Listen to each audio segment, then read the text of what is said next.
48 The teachings of the Lord of the Second Coming. 3.1.2.3 Isaac's position and his symbolic offering in the sight of God. It was explained earlier that although Abraham's symbolic offering ended in failure, there remained some grounds in the principle for the foundation for the Messiah to be established centered on him. Yet since he had failed to fulfill his responsibility, Abraham was not qualified to repeat the symbolic offering himself.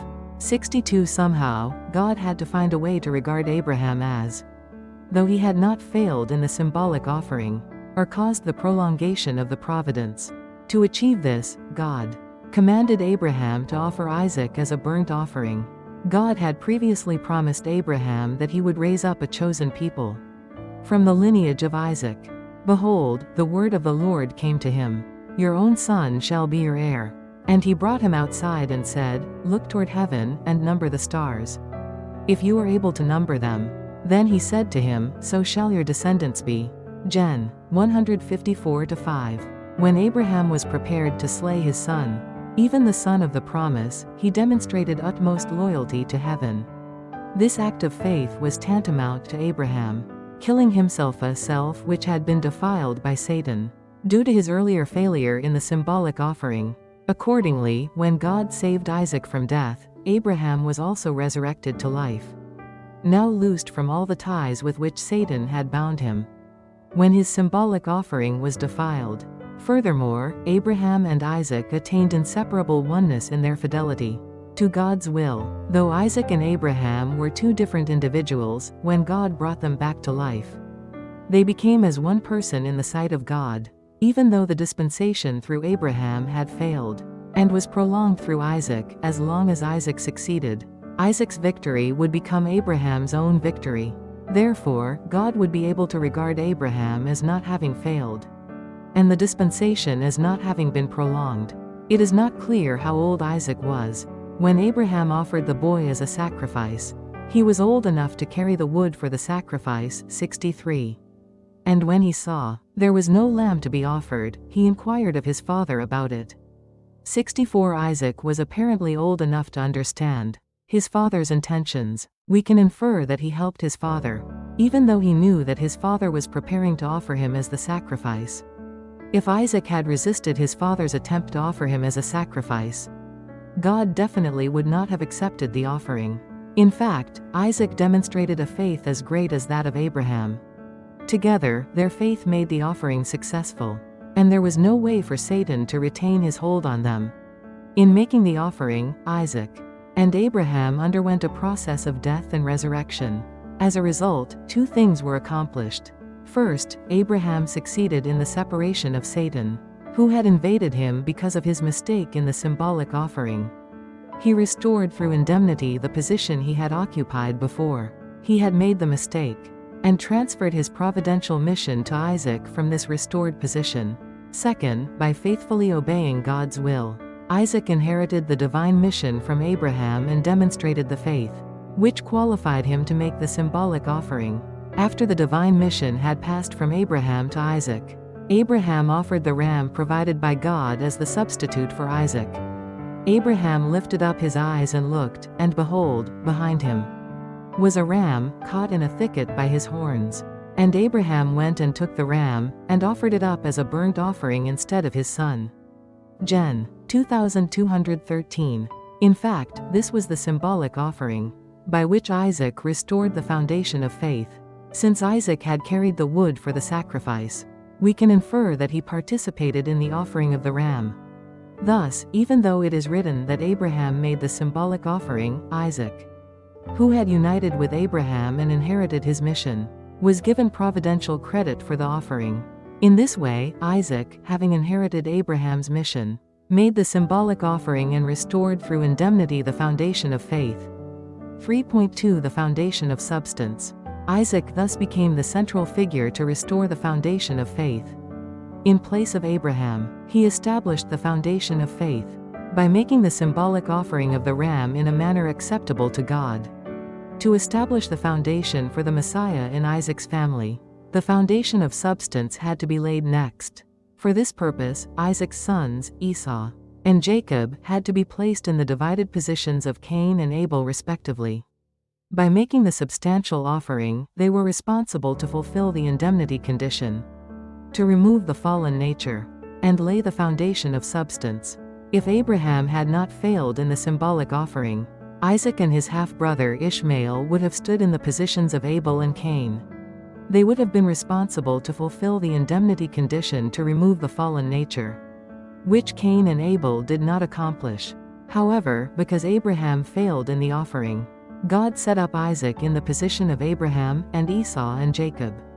In the positions originally intended for Ishmael and Isaac, it was then up to Esau and Jacob to fulfill the indemnity condition to remove the fallen nature. For the purpose of making the substantial offering, Esau and Jacob were in the same positions under their father, Isaac as Cain and Abel in relation to Adam, and as Shem and Ham in relation to Noah. Isaac's eldest son Esau represented Abraham's first symbolic offering defiled by Satan, while the second son Jacob represented the offering of Isaac, by which Satan was separated. Moreover, Esau assumed the role of Cain as the representative of evil, while Jacob stood in the position of Abel, as the representative of goodness. Esau and Jacob began fighting inside their mother's womb 65. Because they were in these opposing positions, even then, God loved Jacob and hated Esau 66. But this was for a providential reason. They were supposed to restore through indemnity the mistakes which Cain and Abel had made in their offering. However, before Esau and Jacob could fulfill the indemnity condition, to remove the fallen nature, and make the substantial offering, Jacob first had to fulfill the indemnity condition to restore the position of Abel. In all, Jacob had the following missions. First, he should fulfill the indemnity condition to restore the position of Abel, the central figure of the substantial offering. Next, he should make the substantial offering. Finally, as will be discussed in the next section, Jacob would enter Egypt to commence the 400-year course of indemnity required of his descendants.